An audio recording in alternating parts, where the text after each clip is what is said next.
Dans ce webinaire, nous allons aborder quelques solutions pour être protégé des énergies néfastes. Qu'est-ce qu'une énergie néfaste? Les solutions pour les détecter, les solutions pour les traiter, la lumière de l'esprit, nos formations, conclusion. Les énergies néfastes font référence à des vibrations ou des influences négatives qui peuvent affecter notre bien-être émotionnel, mental et spirituel. Le saviez-vous? La Terre est en vibration basse avec plus de 20 milliards d'âmes désincarnées, errantes et des consciences qui gravitent autour de celle-ci. Une grande partie est en attente de réincarnation. L'énergie négative des personnes. Les émotions négatives, telles que la colère, la jalousie, l'envie ou la méchanceté, peuvent créer des énergies néfastes qui peuvent se propager et affecter notre propre état émotionnel et mental. Les énergies résiduelles. Certains endroits peuvent accumuler des énergies résiduelles négatives en raison d'événements traumatisants ou de sentiments négatifs qui ont été vécus. Ces énergies peuvent persister et affecter les personnes qui y entrent. Les pensées négatives. Les pensées négatives, les ruminations constantes sur des problèmes ou des préoccupations peuvent créer une énergie négative qui peut influencer notre état d'esprit et notre perception de la réalité. Les attachements énergétiques indésirables. Les attachements énergétiques indésirables, tels que des entités négatives ou des cordes énergétiques malsaines, peuvent s'accrocher à notre aura et nous affecter négativement. Exemple d'énergie néfaste. Principale cause de perturbation dans une habitation. L'électricité, avec les lignes très haute tension 400 000 volts. La présence d'entités. Un ancien cimetière, sous l'habitation ou sur le terrain adjacent. Des vortex, positifs ou négatifs, la présence de réseaux telluriques tels que le réseau Hartmann, le réseau Curie, Perret, des sources qui peuvent générer une vibration basse, une habitation construite sur une ancienne décharge, des cheminées cosmotelluriques, des ondes radio, TV, 5G. Comment déterminer la nocivité de son habitation? Le pendule. Il est utilisé dans la pratique de la radiesthésie. Il est constitué d'un petit poids suspendu à une chaîne ou à un fil. Il peut être fabriqué à partir de différents matériaux tels que le métal, le bois, le cristal ou le verre. Il réagit aux énergies et aux vibrations environnantes. Comment utiliser un pendule? Le pendule se tient entre le pouce et l'index et s'utilise en mouvement, c'est-à-dire en lui donnant un mouvement de balancier d'avant en arrière et en posant une question. La réponse doit arriver dans les 3 secondes. Il est conseillé d'être dans un état de calme mental avant de pratiquer. Pour réinitialiser un pendule, il convient de lui faire un mouvement de va-et-vient entre les deux creux de main. Un pendule métal garde les énergies. Il convient de le nettoyer à l'eau, au sel, dans une coquille Saint-Jacques par exemple. Il est préférable de choisir un pendule en bois qui sera neutre. Déterminer le taux vibratoire. Le taux vibratoire fait référence à une mesure de l'énergie ou des vibrations d'un objet, d'une personne ou d'un lieu. Tout dans l'univers est constitué d'énergie et vibre à des fréquences spécifiques. Le taux vibratoire est considéré comme une mesure de la fréquence vibratoire d'un être vivant ou d'un objet qui peut être influencé par différents facteurs, tels que les émotions, l'état de santé, l'environnement, les pensées. Des taux vibratoires élevés sont associés à des états de bien-être, de vitalité et d'équilibre, tandis que des taux vibratoires bas sont associés à des états de malaise, de déséquilibre ou de maladie. L'unité vibratoire utilisée est le bovis. Actuellement, la moyenne vibratoire de la Terre est de 13 000 unités bovis. Il est considéré qu'une vibration inférieure à 5 000 unités bovis est très pathogène. Trouver des solutions. Nous pouvons déterminer les solutions en utilisant un cadran de radiesthésie.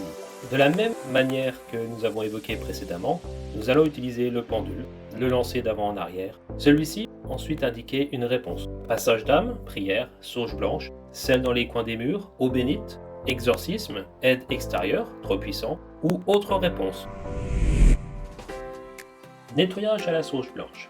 Le nettoyage énergétique avec la sauge blanche est une pratique ancienne utilisée dans de nombreuses traditions spirituelles et autochtones. La sauge blanche, également connue sous le nom de Salvia apiana, est une plante aromatique utilisée pour purifier les espaces, les objets et les personnes, en éliminant les énergies négatives ou indésirables. Nettoyage au sel. pour nettoyer au sel dans le coin des pièces. Le sel est considéré comme un élément purificateur et protecteur, capable d'éliminer les énergies négatives et de rétablir l'harmonie. Placez des bols ou des coupelles remplis de sel dans le coin des pièces de votre maison ou de votre espace pour absorber les énergies négatives. Il est important d'accompagner la pratique de visualisation positive, d'affirmation ou de prière. Par exemple, que le sel soit purificateur de cette pièce, qu'il absorbe toutes les énergies de dualité. Bien penser à le jeter dans les toilettes au bout d'une semaine, sans le toucher avec les mains, pour un retour à la terre.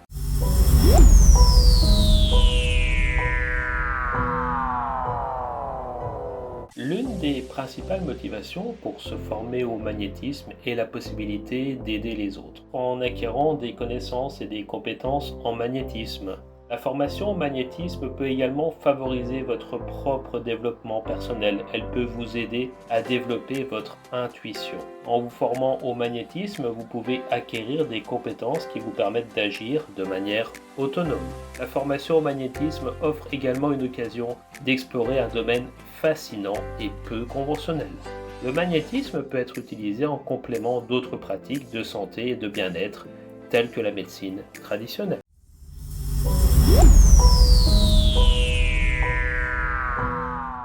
La médiumnité est une pratique qui demande responsabilité, éthique et respect envers les personnes qui consultent et les esprits avec lesquels on entre en contact. La médiumnité est souvent considérée comme une voie de développement spirituel. En se formant à la médiumnité, on peut approfondir sa connexion avec le monde spirituel. La médiumnité permet la possibilité de communiquer avec les esprits des personnes décédées. Se former à la médiumnité peut permettre de développer les compétences nécessaires pour recevoir des messages. La médiumnité peut être utilisée pour aider les autres. En se formant à la médiumnité, on peut acquérir des compétences pour canaliser des messages, offrir des conseils spirituels.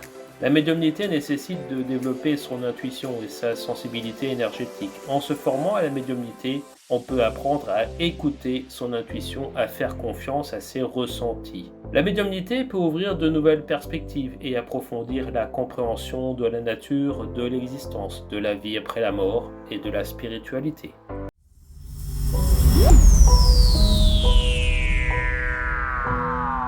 Se former en géobiologie offre la possibilité de comprendre et d'harmoniser les influences énergétiques de notre environnement sur notre bien-être. La géobiologie permet de comprendre comment les différentes caractéristiques d'un lieu, les champs électromagnétiques, les courants d'eau souterrains, les failles géologiques par exemple, peuvent affecter l'énergie et le bien-être des personnes qui y vivent. La formation en géobiologie peut vous donner les compétences et les connaissances nécessaires pour identifier les facteurs environnementaux qui peuvent nuire à la santé et au bien-être. En vous formant en géobiologie, vous pouvez acquérir des compétences pour harmoniser les lieux de vie et de travail en rééquilibrant l'énergie des lieux. Elle peut également vous permettre d'optimiser le sommeil et la vitalité. La formation en géobiologie permet également de développer une plus grande sensibilisation à l'environnement qui nous entoure. La géobiologie peut être utilisée en complément d'autres pratiques de bien-être, telles que la médecine alternative.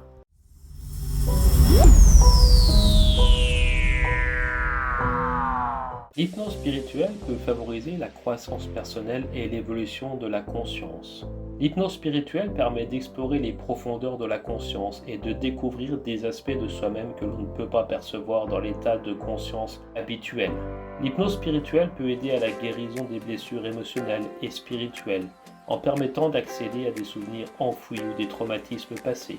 Pour ceux qui sont intéressés par leur croissance spirituelle, l'hypnose spirituelle peut être un outil précieux. Elle permet d'approfondir la connexion avec son moi intérieur.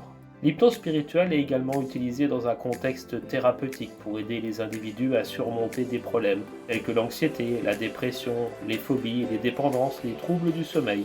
L'hypnose spirituelle peut favoriser la croissance personnelle et l'évolution de la conscience.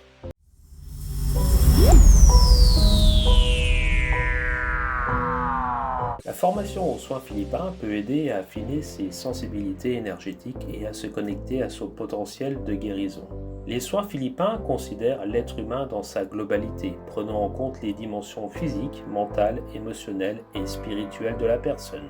Les soins philippins se caractérisent par l'utilisation des bains pour canaliser l'énergie de guérison. Il n'y a pas d'intervention chirurgicale, de médicaments ou d'équipements techniques nécessaires. Les soins philippins peuvent être utilisés en complément des traitements médicaux conventionnels. Ils sont souvent associés à une dimension spirituelle. Pour les personnes intéressées par le développement de leur intuition et de leur capacité de guérison naturelle, les soins philippins peuvent offrir des techniques et des pratiques pour développer ces compétences.